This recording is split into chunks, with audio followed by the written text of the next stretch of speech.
Рассчитаться, рассчитываться. Ödemek. Bir de var zaplatit, platit. Ödeyiş etmek, ödemek. Burada bakın fərqi nədədir? Zaplatit za что-то, nəysə ödeyiş etmək. Əgər nəsə almısınızsa, produkt almısınız, su almısınız, o zaman zaplatit za vodu, zaplatit za что-то, nəyəsə ödeyiş edəcəksiniz. Bu zaman bu fiildən biz istifadə edirik. Kommunal xidmətlər olarsa, yenə də olacaq zaplatit za, platit za. Burada siz deyirsinizsə, nəyin ödənişi edirsiniz? Mütləq feildən sonra za durmalıdır. Рассчитаться, рассчитываться daha çox əgər borcunuz varsa, borcunuzu ödəyirsizsə və yaxud siz restorandasınız və hesabı ödəyirsizsə, bu zaman biz рассчитаться, рассчитываться feillərindən istifadə edəcəyik. Fərq bundadır dostlar. Deməli, əgər borcunuz varsa və yaxud hesab ödəyirsizsə, рассчитаться, рассчитываться, əgər nəyisə ödəniş edirsinizsə, almısınızsa nəsə və yaxud kommunal xidmətləri ödəyirsinizsə, olacaq zaplatit, platit feilləri. Рассчитался, ödədi, şəxs kişi cinsində, рассчиталась xanım ödədi, рассчитались ödədilər. Рассчитывался ödəniş edirdi, рассчитывалась xanım ödəniş edirdi, рассчитывались ödəniş edirdilər. Заплатил feili də eyni tərcümə olunacaq. Заплатил, заплатила, заплатили, платил, платила, платили. Gəlin bunların fərqini daha dəqiq cümlələrdə görək. Deməli, сколько ты ему еще должен?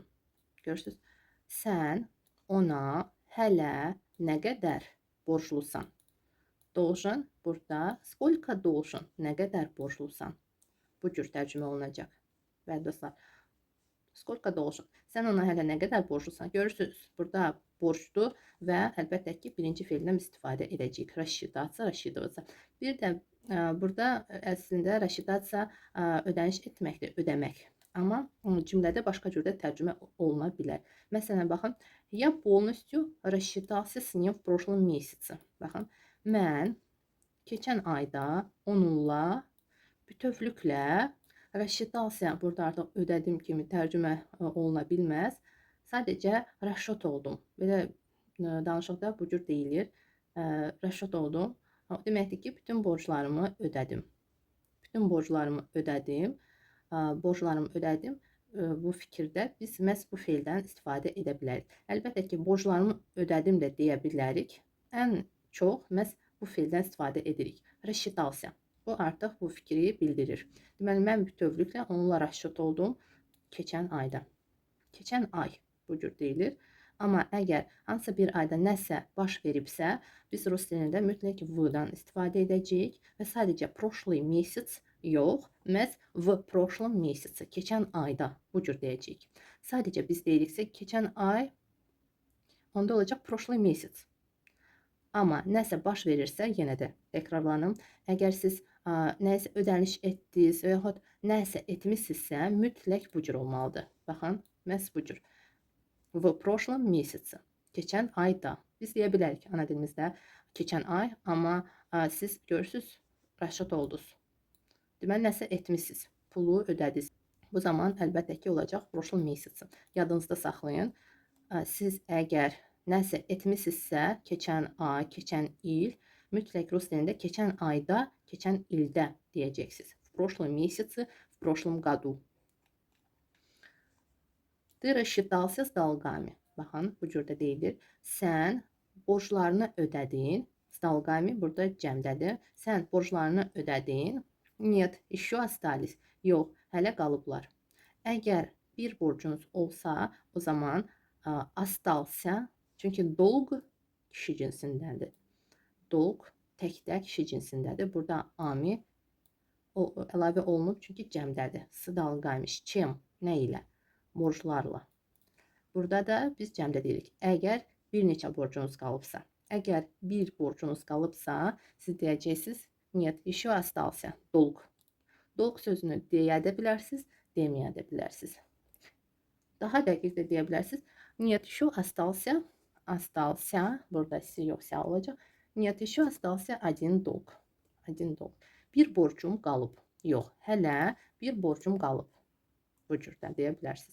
Deməli, нет, еще остались deyə bilərsiniz. Yox, hələ qalıblar. Və yaxud, нет, еще остался один долг. Yox, hələ bir borcum qalıb. Ты заплатил, sən ödədin. Burada sadəcə soruşuruq və əlbəttə ki, ты заплатил da deyə bilərsiniz, elə ты рассчитался. Yəni рассчитался yazaq. Nəyə görə? Çünki burada baxın, restorandadır və yaxud kafedədir həmən şəxs və o soruşur öz dostundan. Deməli, ты заплатил, bu sadəcə sən ödədin və sən ödəniş etdinmi? Hər iki cür demək olar əslində. Ты рассчитался. Вот так. Bu cür.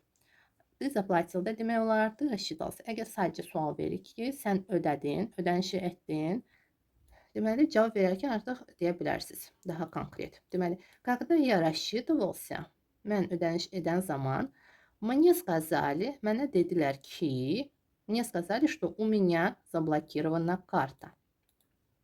Mənə dedilər ki, mənim kartım blokdadır. У меня заблокирована карта. Моя карта заблокирована demək olar və ən çox bu cür. У меня заблокирована карта. Kartım bloklanıb.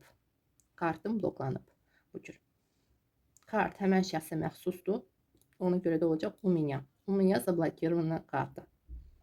Моя карта заблокирована desəz də səhv olmaz. Hər iki cür demək olar. Bu zaman sadəcə deyəcəksiniz моя карта заблокирована. Моя заблокирована карта demək olmaz. У меня заблокирована карта или моя карта заблокирована. Моя карта заблокирована.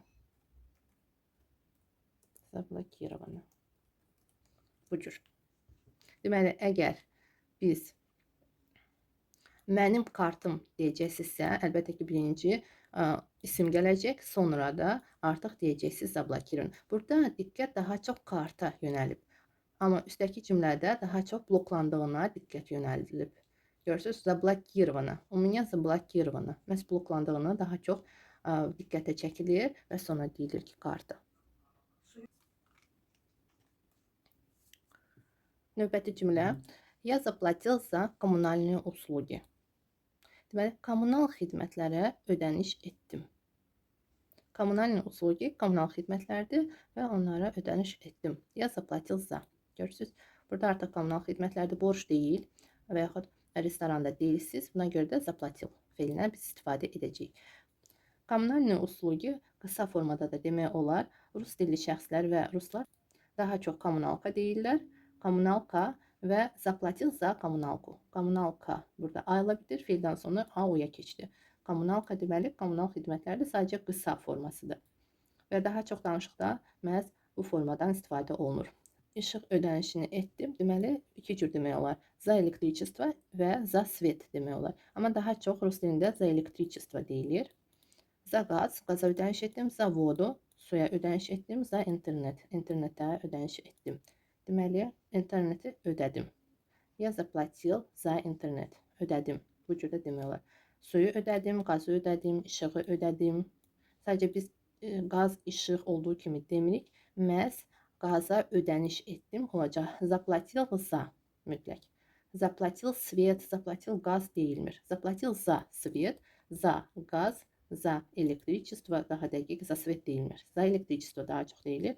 Za vodu mütləq za olmalıdır. Biz Azərbaycan dilində demirik. Sadəcə deyirik. Qazı ödədim, işığı ödədim, interneti ödədim. Amma rus dilində mütləq zadan istifadə etməliyik. Перечислить, köçürmək, məhz pulu, dengi. Və başqa cürdə demək olar, pul yükləmək. Bir hesabdan o bir hesabadırsa, onda mütləq köçürmək kimi tərcümə olunacaq, перечислить. Amma kimsə sizin hesabınıza pul yüklədisə, bu zaman biz yüklədi, yenə də перечислить kimi, перечислять feilindən biz istifadə edəcəyik.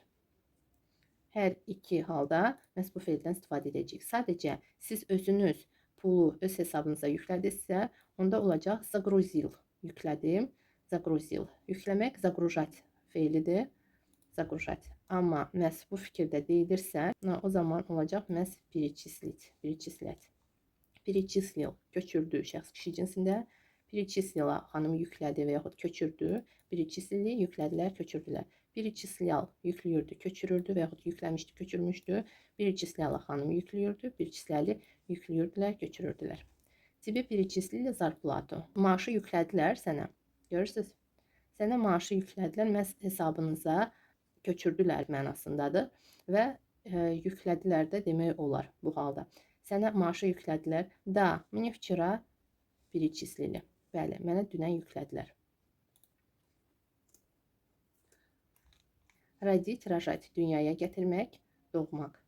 Daha çox qadın cinsində və cəmdə olur. Родила, dünyaya gətirdi, şəxs qadındır. Родили, dünyaya gətirdilər, bir neçə nəfər qadın. Рожала, dünyaya gətirirdi və yaxud doğurdu. Рожали, cəmdə. Она родила здорового мальчика. Burada kavo, kimi sualı var, kavo. Və kavo deyəndə здоровый mальчик kişi cinsindədir. Burada baxın, isim A qəbul etdi, sifət də oqa. Amma ova kimi tələffüz edəcəyik. O, sağlam oğlanı dünyaya gətirdi. Она рожала в частной клинике. Burada частная клиника özəl klinika deməkdir. Государственная klinika dövlət klinikası. Deməli, рожала где, harda? В частной клинике.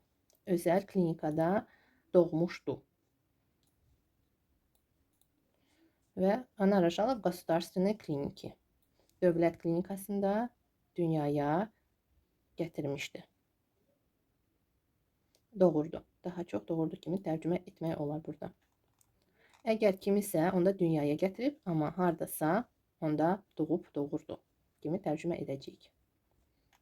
Hər iki halda eyni feil olacaq. Родить, рожать. Родиться əgər doğulubsa. Родиться, рождаться, doğulmaq. Daha çox bitmiş formadan istifadə edirik. Родился, родилась, körpə, qızdı. Родились, bir neçə körpə, cəmdə. У них родилась двойня. Двойня əkiz deməkdir. Onlarda əkiz doğuldu. Я родилась зимой. Mən qışda doğuldum. Я родилась летом. Mən yayda doğuldum. Я родилась осенью. Mən payızda doğuldum. Я родилась весной. Mən yazda doğuldum. Умереть, умирать, ölmək. Умер, şəxs kişi cinsində öldü. Умерла, qadın cinsində şəxs öldü. Умерли, öldülər. Умирал, ölürdü. Умирала, qadın cinsində şəxs ölürdü. Умирали, cəmdə. Burada heyvan da ölə bilər və əlbəttə ki, heyvanın cinsinə aid olaraq biz feildən istifadə edəcəyik. Он умер внезапно от сердечного приступа. O, qəflətən ürək çatışmamazlığı nəticəsində öldü. Başqa cür infarkt demək olar. Həm rus dilində, həm Azərbaycan dilində infarkt olacaq. Он умер от инфаркта. Sadəcə от əlavə etməliyik burada. Onu da nədən deyəndə olacaq от инфаркта.